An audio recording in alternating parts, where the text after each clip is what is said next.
Okay. We are playing Snow Brothers, and I am terribly sorry, but I had to delete the original recording because I completely forgot I didn't have the headset on, so not fun. Oh no! Oh no! What the frick happened here? Oh my god! What the heck? Okay, now I know what I'm supposed to do. Okay, I got it. No! Wait, that didn't kill me? Oh, that's cool. Okay. Oh my god. You know, I actually like this game. It's really cute.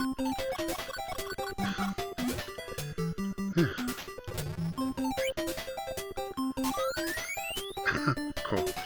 Also, my apologies for those of you that may have epilepsy. There's nothing I can really do. I mean, the best I can do is brightness or something, but that's not really going to help. So, yeah. And I promise I will get back to doing zombies videos as quickly as I can. I'm hoping to do Black Ops 6 zombies today, if I can do so. Although, I'm going to be completely honest, I prefer the original zombies, if I can help it. Because I don't really like Cold War's version. It reminds me too much of Borderlands. And there's nothing wrong with that. There is absolutely nothing wrong with Borderlands. It is a wonderful series. I'm just saying that applying that to zombies is like taking a steak and smothering the damn thing in molten liver. It's not supposed to work.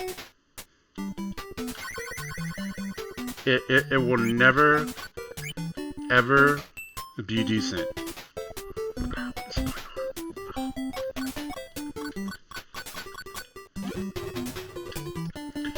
It will never, ever not be good. I mean, so you get what I'm saying.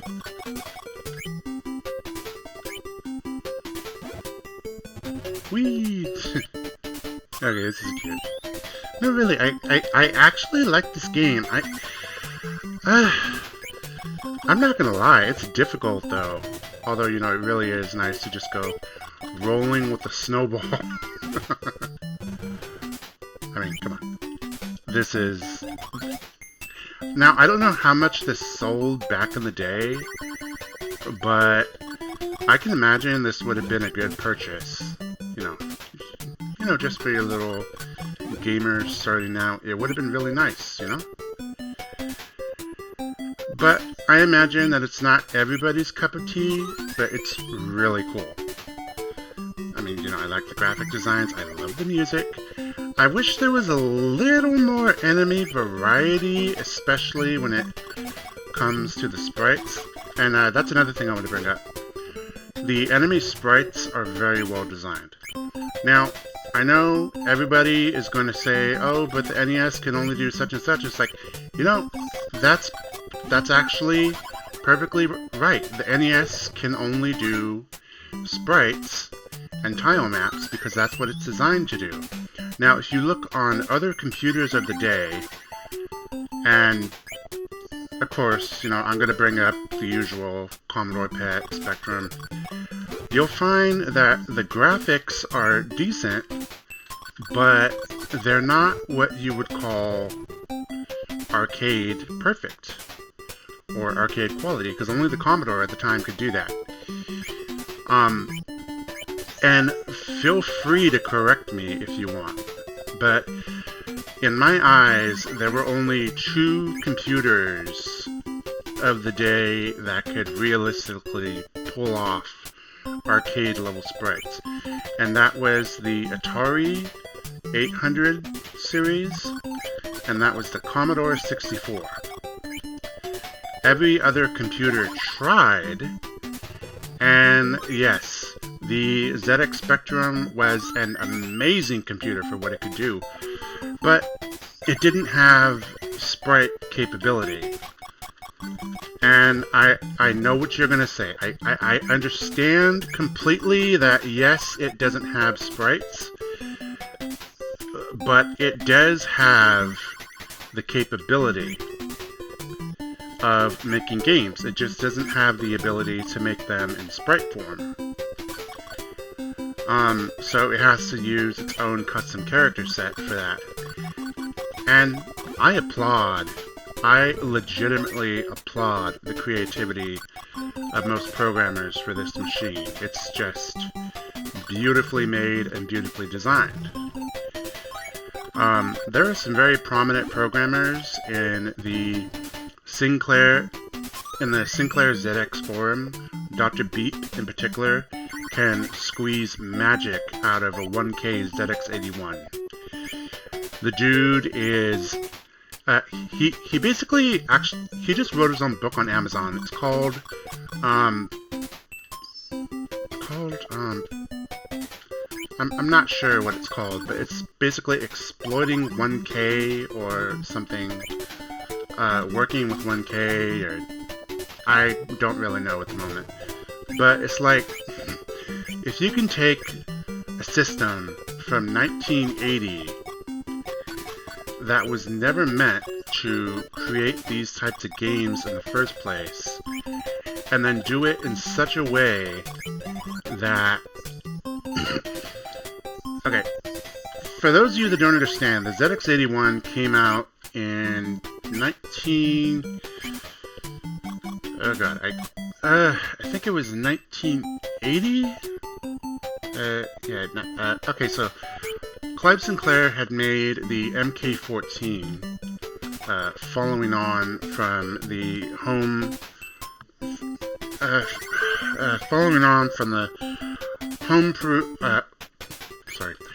homebrew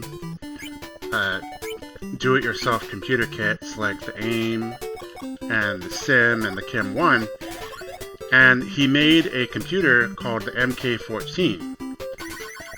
Now, this is not... Okay, now I know they are similar, but the MK14 I'm talking about is not the battle rifle, the MK14, although they're very easily able to get confused. And honestly, I wish, they would adopt a different moniker for the MK14 in this case, because it would actually be a good thing in this case. Anyway, so yeah, you got the MK14, and there's actually quite a few magazines on the subject, but there's one in particular, and that is 6502 Games by Rodney Zaks. That's Zaks as in Z-A-K-S. And it actually goes into how to create these games. You have instructions on how to get LEDs, or you have, basically it's a step-by-step of how to set these games up on a system that may or may not have 256K of RAM. And honestly, that's what you were hoping for back in the day, because the majority of the time, the system RAM was eaten up like 2/3. So it might say that it has, let's say, 176K, and holy shit. Okay, hold up. Okay, I just want to interrupt myself for a quick second. Okay, I know you can't see my little mouse pointer, but here, okay, let's count the number of sprites, shall we? 1, 2, 3, 4. Okay, so there's 4 sprite colors working independently here. Now, let me just give you an idea of what they had to work with at the time. You had to go in, you had to program your math data, and then it's like every area on this screen is an independent sprite. So you have lines going downward and downward and downward and downward. This would have been easy to pull off on the Atari 800XL, although you still have to use machine language. But you're working with the NES, and the system only has like 2K RAM. Although what they're doing is they're using ROM.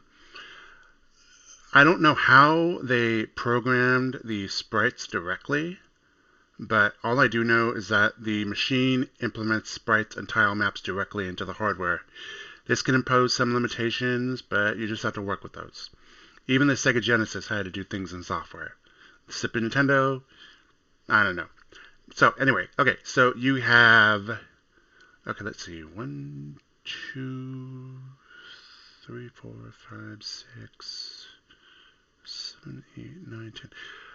I'm going to assume you have 56 or 60 individual lines working together. Now, you have to take those lines and you have to interconnect these in such a way that they actually resemble a monster. And then you have to glue them all together. Now, I'm no expert, but this can't be done on the TI-994A, for example, because the system is not powerful enough to do all this. And it's slow as molasses. I'm not saying it can't do it. I'm just saying that you'd need extended BASIC to even pull this stuff off. So what we're looking at here is, my God, it looks like multicolor mode on steroids. Okay, hold on. 1, 2, 3, 4, 5, 6, 7, 8, 9, 10. We've got like 10. Hold on. 10. We have 11 colors on screen all at once. Pink, green, orange, blue, white, light blue, dark blue, pink, and I think that's tan. And then you have black and purple. Now, the Commodore 64 has 16 colors, so it could realistically pull this off. The ZX Spectrum would not be able to do this because you can only have, I think it's 2 colors per cell. Yeah, it's 2 colors per cell. You can either have the ink color or the paper color, but not both. I don't know what they did to get this to work, but it is frickin' impressive. And I understand that, things are as they are, but I just want to point this out. The Commodore 64 will be able to do this. It probably wouldn't look as accurate, or maybe it would look more accurate. I don't know. The things they're able to pull off in that system, amazing. Now, I would love to get this to work when I'm programming games, but the other thing I want to bring out is how blocky these characters look. Okay, so they're almost 3D in their nature. Okay, so look. Okay, so normal machines like the ZX81, those characters are one-dimensional, and you'd have to pull off software tricks to make it three-dimensional. And for those of you that have played 3D Monster Maze, you know what I'm talking about. Okay, so you have these little offset rows here, these little blue lines at the end. In art school, they teach you how to make a 3D character. It's actually incredibly easy, as I'm going to show you right now. If I can show you. Hold on. There it is. Okay. Now, don't get angry at me. I'm not the best person when it comes to drawing, but let's say, for instance, that you have a cube, right? So here's your cube, and then you want to make a 3D segment. So you're going to make another cube here, and then you're going to want to go back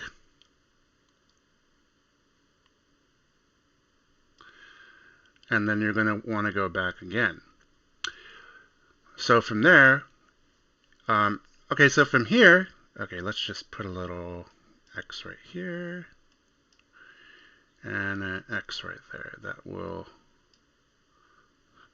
okay, so that will tell us where we are. Okay, so from here, your mind is going to have a problem because you'd think that it's going this way, when in reality, it's going like this. So I'm going to put a little W here for wrong and a little for right.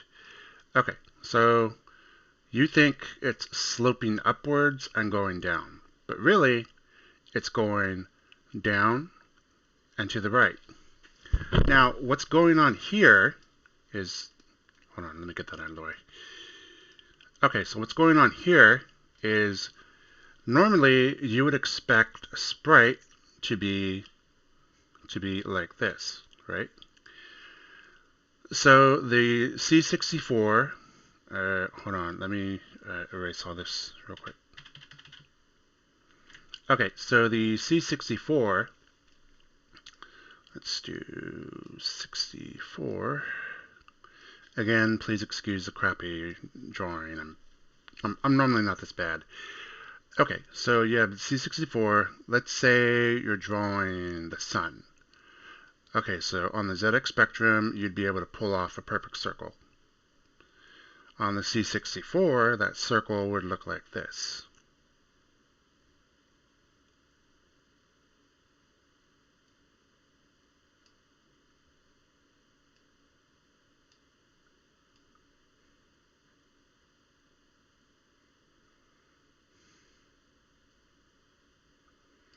Improperly coded. Normally, okay, so this would be the spectrum. So you have the foreground color, and then you have the ink color in between. One of the things the spectrum cannot do, I don't know if the, okay, let's just ignore that for the time being. One of the things the spectrum cannot do is that you cannot have the foreground color.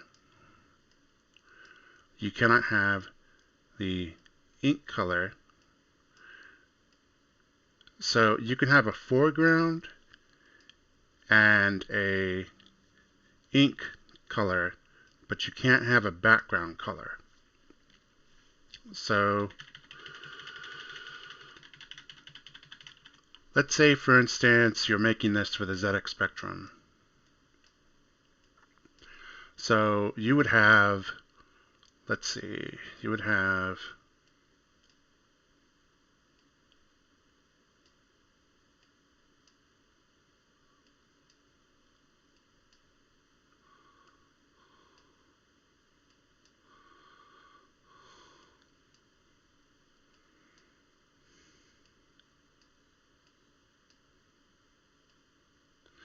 and so on and so forth.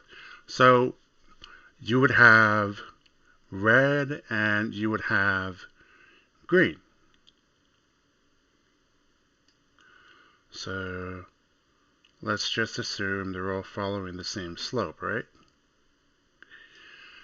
Now, if you try to use, let's say, yellow, that is going to introduce what's called color clash. Obviously, it looks a little different here, but it looks like the red has broken up. When in actuality, it hasn't been broken up at all. It's still quite literally the same thing. And son of a bitch, hold on. Okay, there it is. Give me a quick second.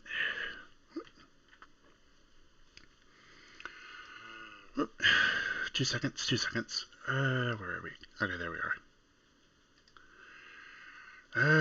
Come on, come on, come on. Seriously?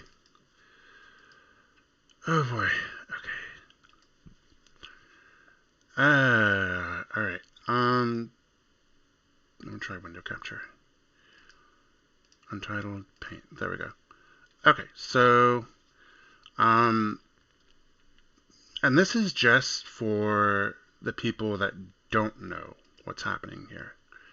Okay, so you have that centered. Okay, so the C64 can do this pretty much without all that jaggedness. The ZX Spectrum can't do this because, as I said, you have a foreground. Hold on. You have a foreground color. You have a background color, but you can't have any more colors than that. So you would have either green or red, or yellow and green, or any of these colors. So there's 1, 2, 3, 4, 5, 6, 7, 8, 9, 10, 16, 17, 18, 19, 20.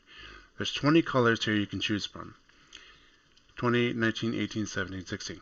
So the C64 only has up to these many colors. But if you mix and match, you can have more color. And this is how CGA and EGA and VGA worked, but somebody else can help you in that regard. Okay, so let's say, for instance, that you're a beginning programmer and you want to make, let's say, the one-player screen, right? So the NES has 2K of RAM. So this is 20, 40, 8K of RAM. And then if you have a 1K machine, which is what the ZX81 was, you have 10, 24 bytes. Sorry, that's as small as I can make the B. So obviously, if you want to do this on 2K, which is actually perfectly feasible, you would be working with less RAM than Atari owners had. Okay, you would be working with more RAM than the original Atari 2600, but you would still have limitations because 3/4 of that is eaten up by the system. So let's do some simple math online, and bear with me. Okay, so 2048 divided by 3/4.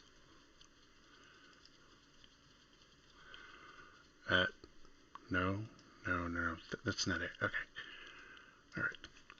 What is 3/4 of 2048? Okay, so you have roughly 1,536 bytes to work with, considering 3/4 of that will be taken from the system. I'm just speaking hypothetically here. Okay, so you have 1,536 bytes. So that's an incredibly tiny amount of RAM. So remember when I said that the NES uses 2K? Now, this is going to blow your mind. Okay, so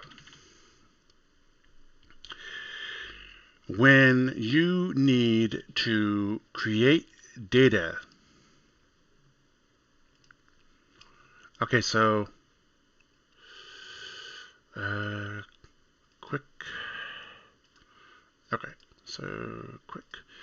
So all of this is what's called ROM, which is read-only memory.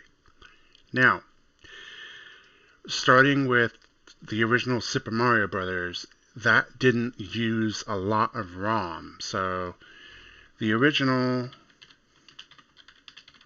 ROM size of Super Mario Brothers was 40K, or just 31 kilobytes.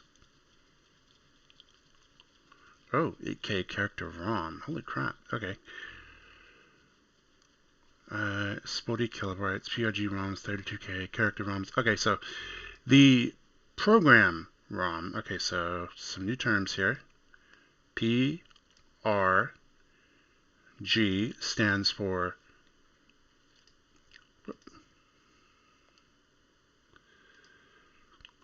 PRG stands for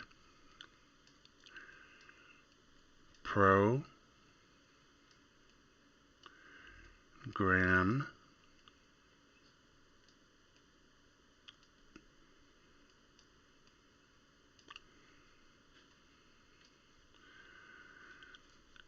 and then you have read-only memory, which is ROM.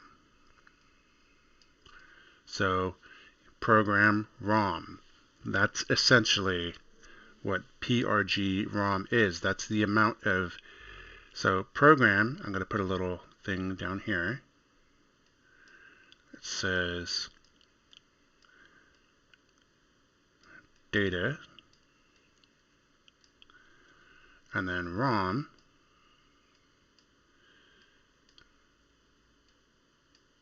characters, or CHAR.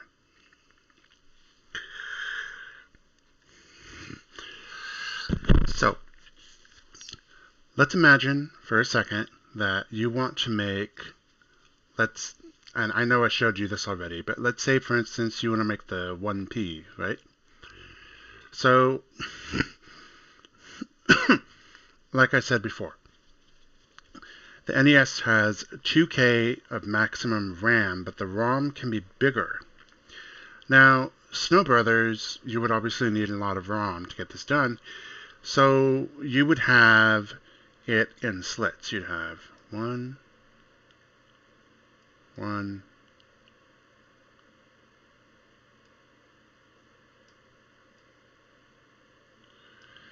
I'm just filling these in to give you an idea. Okay, so that's all of 1, and then you have this little bit down here, and I'm going to use the blue to shade it in a little, since that's what we're working with. I'd much rather be using a pen to do this, but yeah, I apologize for my crappy art, I really do. Okay, so that's the 1. Okay, so from there you just fill that all in, and then you go down, and fuck it, we're just going to call that a 1. Okay, so you have your 1 already. So looking at the data, that's 1, 1, 1, and then 1's all the way down. And then at the end, okay, so at the end, you've got 1, 1, 1, 1, 1, 1, 1, 1, 1, 1, 1, 1, 1, 1, 1, 1, and at the end of the day, you've got zeros over here. So if we put that all together, let's do binary to decimal real quick. Okay, so we have 1, 2, 3, 4, 5, 6, 7, 8, 9, 10, 11, 12, 13, 14, 15, 16, 17, 18, 19. We have 19 ones. Okay, so 1, 2, 3, 4, 5, 6, 7, 8, 9, 10, 11, 12, 13, 14, 15, 16, 17, 18, 19, 0.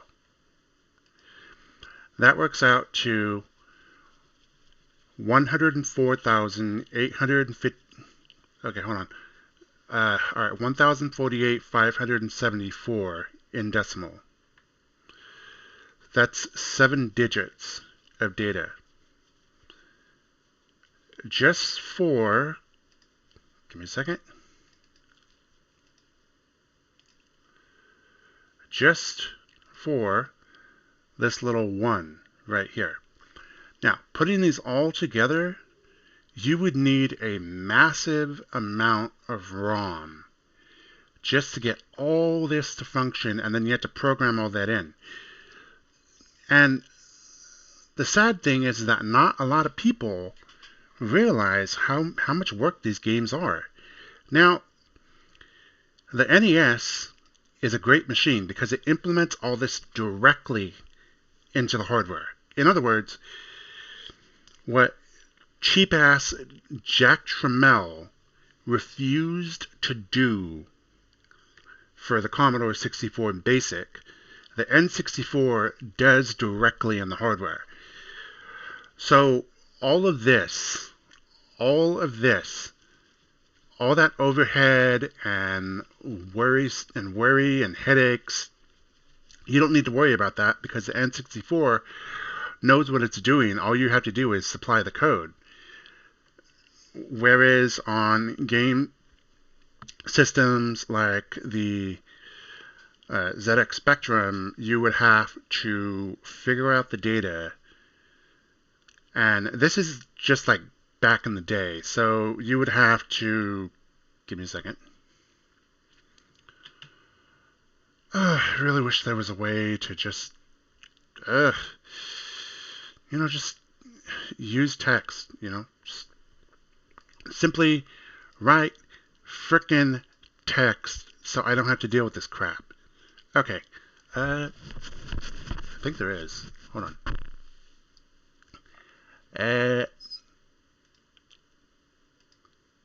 Yes, there is. Okay. Okay, so you have ROM. Okay, so from there, let's just pull out a number. Let's say 5K. So this is the going for the VIC-20. Now, obviously, the VIC-20 doesn't have 5K of RAM. It has more like 20K. But don't rake me over the coals. I'm just making an example for the masses, those that don't understand. Okay, so let's say the VIC-20 has 5K RAM, and the system needs half that. So you would be left with 3.5K of ROM. I know, RAM, bear with me. Okay, so you have 3.5K ROM, right? So let's say, for instance, you wanted to make this circle. So you go around the circle, and you have 1, 2, 3, 4, 5. So you have 5 across, and then downwards you have 1, 2, 3, 4, 5, and then you have 5 down. So all of that is 1. So you would have 1, 2, 3, 4, 5, and then a few zeros here. And then 5 down would be 1, 2, 3, 4, 5. And then you would have 2 zeros here. So you could either do it in binary, which would be, okay, let's see, assuming the C64 mode, that would be read n equals 125, read n, poke 832 plus n, n 255, I think. And then you would put in the data, and you would have 1, 2, 3, 4, 5 for data. And then after that, let v equal 8, poke v 255. That would turn on all the sprites. And then, let me think. v255, poke 532 449 1, poke 532 69 1, poke 532. I think that's it. I'm not entirely sure. I think those are the only two pokes needed. And then after that, you would have a circle. Now, I could very well be wrong. So this is what we would call C64 mode. C64 mode. Okay, so that, now on the ZX spectrum, it would be something like this.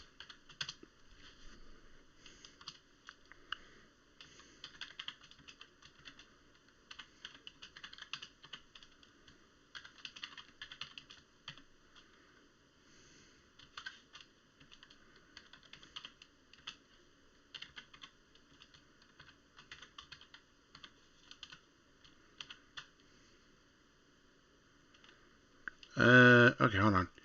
Read n a plus 1 bin, and then you would have 1 2 3 4 5 0 0 bin 1 2 3 4 5 0 0, and so on and so forth. But for something like the ZX81, you would have to do it like this. And since the ZX81 is basically the, how do I put this without being offensive, the developmentally disabled little brother of the ZX Spectrum. So for the ZX81, you would have to put it like this. All right, you would have to, okay, so first you go into graphics mode. That's what the G stands for. And then you simply type O. Like that. If you want to be an idiot. So if you want to actually do a circle, I don't think it's possible to do a circle on the stock basic. I don't know if it's possible to... Give me a second.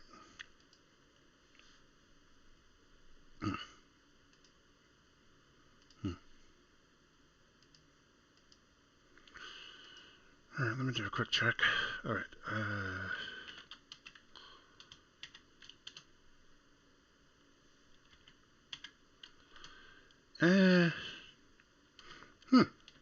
Plot 5.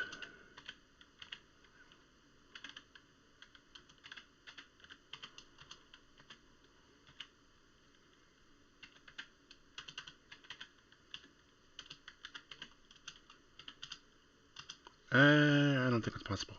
So, the ZX81 doesn't get a thing. But the point is, you're going to have to either do a crap ton of plot commands, or you're going to have to get a basic extension. And I don't even know if this exists. But I'm getting off track here. Okay, so the point I'm trying to make here is that the... Hold on. The point I'm trying to make here is that the graphical ability on display in this game is simply amazing. This boss battle, the amount of colors they're able to produce on one screen alone, would have... it would have been a lot of work on other machines, but it would have been worth it. but the boss really frickin' interests me. It's like, it doesn't feel real. It's like, just look at the amount of lines on this thing. These had to be perfectly positioned in order to function properly. These had to be perfectly made. They had to be sketched out on graphics paper and then programmed into the data for the game. And if one thing was missed, the entire thing had to be scrapped. And it's just, damn. Okay, so I'm going to look up the ROM size for this game real quick. Snow Brothers ROM size. File size. Whoa. Holy shit. Wow. Wow. Okay. NES. ROM details. There we go. Snow Brothers. Okay. Snow Brothers, made by Toaplan. Okay, so here we go. Development. Okay. So far, it's only for the Amiga version.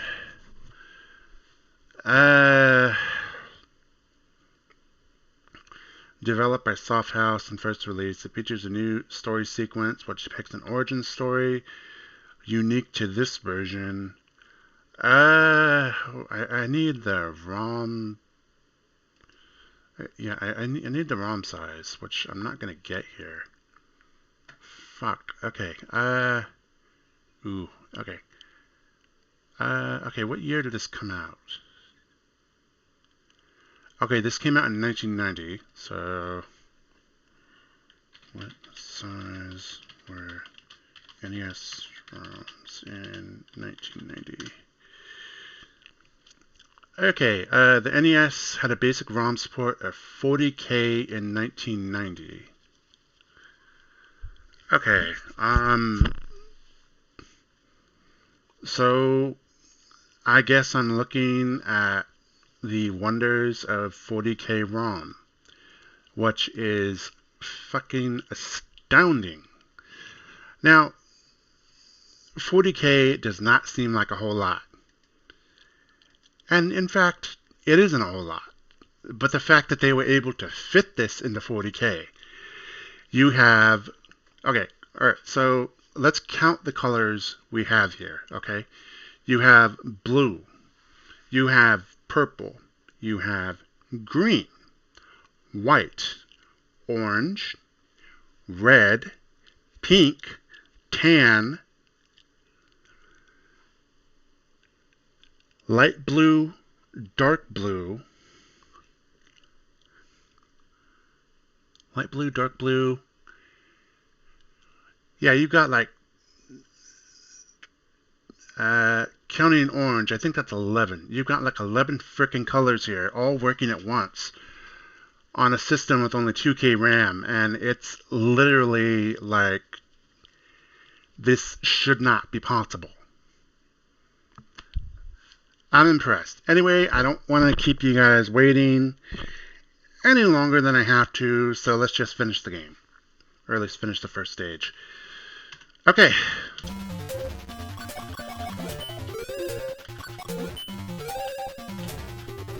Ah, shit.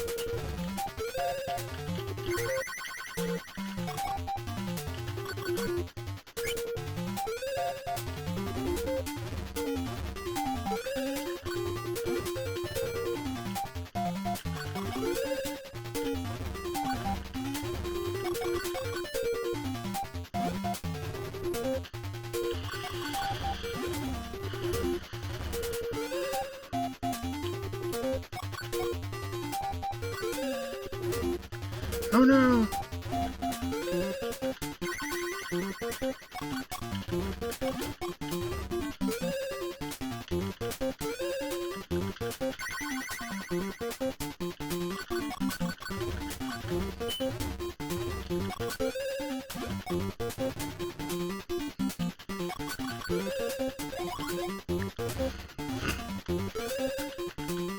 Seems like it'd be more fun with 2 people, but what are you gonna do?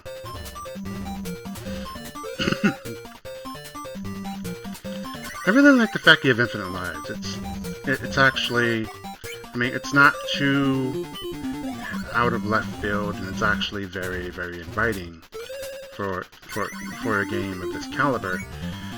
You know, it's like Tower Plan is saying, here's a great game for you and your family to play, and it's something fun, you know? I think that this was very well done for the time. So, oh, this is cute. This is cute! Oh my god, this is... Oh, that's adorable. Okay. I love it. Now, granted, this is long before the whole gambling fiasco in video games. So that's as far as I'm going to go for today, but I just wanted to give you guys a glimpse of what these developers were capable of. Thank you for watching the video.